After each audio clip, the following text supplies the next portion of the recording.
hindi nila na-enjoy yung buhay na gaya ng buhay na meron tayong lahat dito. Yun ang malaking problema nila. Yung mga dating tahimik, mga dating akala nating may sakit, biglang nagiging masamang tao na. Kaya nakakapagtaka din eh. Yun nga ito yung pag-uusapan namin ni Pao. Talagang wala akong nakikita ibang sagot kundi yung maaga kong pagre-retiro. Hirap na hirap sila every time na nandyan tayo, may mga bana tayo, intindi nila lahat ng sinasabi natin. Sabihin nila hindi sila naka-BG, pero naka-BG sila. Yung itututo silang magsinungaling kahit sa sarili nila. Di ba? BG muna, mag-swimming muna ako sa dagat, night swimming. Huwag kang mag-night swimming sa tanghali, mahirap. Baka maingit sa'yo si Mami. Si Mami Cray kasi hindi nakakapagsuot ng mga sexy na damit kasi nga lawlaw na balat. Si 34 na. Namumura pa. Yung isa pang masakit yun. Hindi rin ma-realize ni Mami Cray kung kailan siya hihinto. Si 34 na hindi pa nagre-retiro. Ako nga, magpa-40 pa lang ako ngayong taon nito. Maaga kong naisip yung retirement ba? Maaga kong kinonsider na mag-retiro. Ano pa ba mapapala natin dito? Wala naman. Mapapala natin dito. Siguro nga yung pagbibigay ng entertainment sa tao sa pamamagitan ng walwalan na baka umakit ako pag nakatapos. Sige lang tol, sige lang. Mamaya pa naman tayo matatapos. Mayroon ka pang buong araw para sa ito. Yung retirement, sana maisip ni Mami Cray. Enjoy na lang na yung natitira sa buhay niya. Ako, ang haba pa ng buhay ko. Meron pa akong siguro minimum 50 years para enjoy yung buhay ko. Sila, parang 74, hello, knock. Kailan mo ma-realize na panahon na para mag-retiro ka? Matanda ka na, may edad ka na. Madami na rin nagkakaedad dito. Si Ate Joan, si Paring Nani, na hindi nila, si Maldita. Hindi lang na naiisip. Sabagay si Maldita, walang-wala din yan, parang si Paring Nani. Hindi gaya ni Ate Jo na yung mami niya nasa US. Pwede siyang sa US magretiro. Si Maldita, saan siya magre-retiro? Sa Santa Maria, Bulacan. Iyo. Si Paring Nani sa Surigao. Iyo. Kaya ako dito ako nagretiro sa Australia kasi yung benepisyo ba? Di ba? Maganda yung ino-offer ng gobyerno na benepisyo. Si Mami Cray, pwedeng mag-retire yan. Anong oras, Mami Cray? Isipin mo mag-retire ka. Ang laki ng makukuha mo sa US. Sa US ka nag-retiro. Wala eh. Kumbaga, nung pinag-isipan ko na yung entertainment, hello! Nung pinag-isipan ko ng entertainment, yung pag-walong dito, naging entertainment sa tao. Naging, kumbaga yun ang ambag natin, especially dun sa mga taga dito man sa kabutihan o sa side ng kadiliman, naging ambag na natin na magbigay ng entertainment sa kanila. Na napag-isip-isip ko din na kaya naman nating ibigay kahit wala tayong inaaway. Kayo pa ba? Shout out Marco Red, Master Rex. Sorry, Master Rex, shout out. Kaya naman nating ibigay yung entertainment na inaasam-asam nila. Siyempre malungkot ang buhay sa ibang bansa. Especially sa mga kaibigan natin. Kaya kumbaga yung walwalan na yan, niniwala ako na yung walwalan na to hanggang walwalan lang. Dahil entertainment lang din para sa kanila. Nga lang, may mga tao, may mga ilang individual na pinupulot yung so-called entertainment at ginagawang negosyo. Anytime naman pwedeng magretiro kahit sino dito. Yung mga gustong magretiro dyan, ako, welcome ko kayo.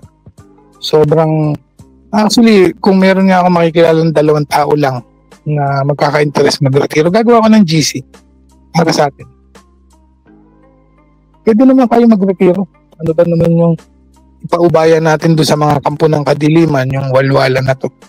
Sino pa wawalwali nila? Kung tayo retirado na. Di ba? Yung bang general ng armed forces, let's say, no? Example, o isang general. Isasaba ka pa ba sa gera kung retirado ka na? Hindi. Siyempre hindi. Yung admiral, yung commander, siyempre hindi. Yung mga presidente ng bansa, bumababa na sa pwesto, siyempre ini-enjoy na lang yan. Nag-golf, kung ano pa, bumibisita sa iba't ibang bansa, ini-enjoy nila yung buhay, may pamilya nila. Ganun din tayo. Kaparis nila, ini-enjoy din natin yung buhay natin. Anong isang presidente ng, let's say, si Clinton, si Bush, let's say, dito sa Pilipinas, wala akong maibigay na example kasi parang yung mga, ano yan, parang yung mga kampo ng kadiliman lang yan. Pero kahit mag-retire man sila, yung kalbaryo sa buhay nila nandoon na. Yun si Duterte. Si Marcos, pag nag-retiro yan, mamamatay yan. Pag nag-retiro yan, kasi yung pag-iisip ng masama, naging way of life na nila. Pag-iisip ng masama sa bayan, pag-iisip ng masama sa kapwa, naging way of life na nila yan. Wala na, hindi na magbabago yung mga yan, lalo yung mga nandiyan, kampo ng kadiliman. Magkakamukha lang sila, ganyan sila.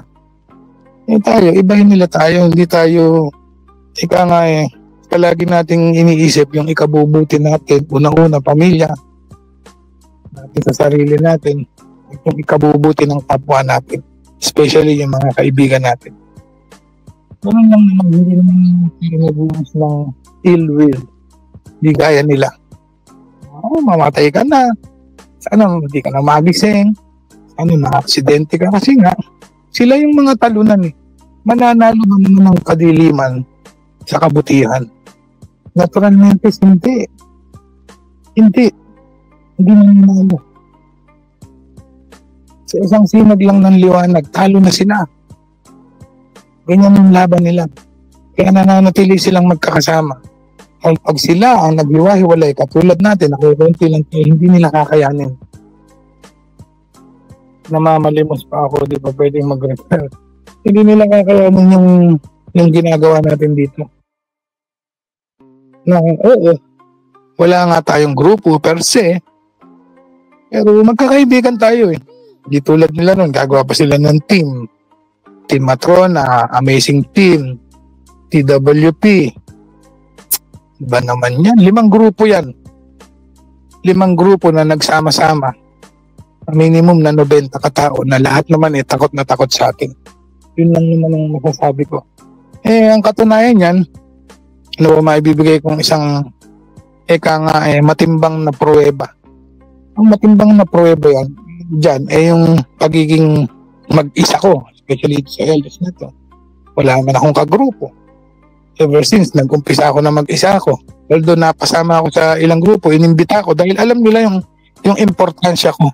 Alam nila yung maiaambag ko, kagaya yung pag-imbita sa akin ng UTW, yung pagmamakaawa sa akin ng Ampalaya para mapabilang ako sa kanila at para lumakas din sila. Ngayon hindi ko na in-entertain yung ganyan, yung mga grupo-grupo. Kaibigan, okay ako. Pero grupo-grupo, malabo. Hindi na. Mahirap yung may grupo. Balik tayo sa sinasabi ko. 90 katao yan. Minimum 90 katao. Hindi pa kasali dyan yung mga damis nila. 90 katao o 90 account. 90 individual na lahat may takot sa atin. Lahat hindi kayang magdemanda. Puro kuda-kuda lang. Sabi ko, tama no? Tama na yung kabaliwan nila.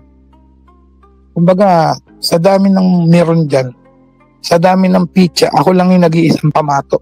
Ako yung cue ball. Ang gagawin sa cue ball? Yung cue ball, lahat tinitira.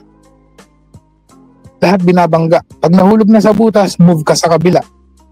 Pag tinira mo na naman yung isa, move ka sa the next one. Yan. Ganun ang pananaw ko dyan. Ako yung kumbaga sa pool, ako yung cue ball. Na lahat ng nakaharang, titirahin ko. Pag naihulog ko na, move ako sa next one. Yan lang. Hindi ko na kailangan hanap ng kung ano. Hanap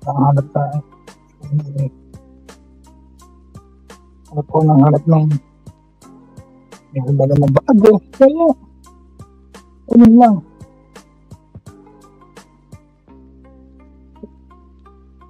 Next one.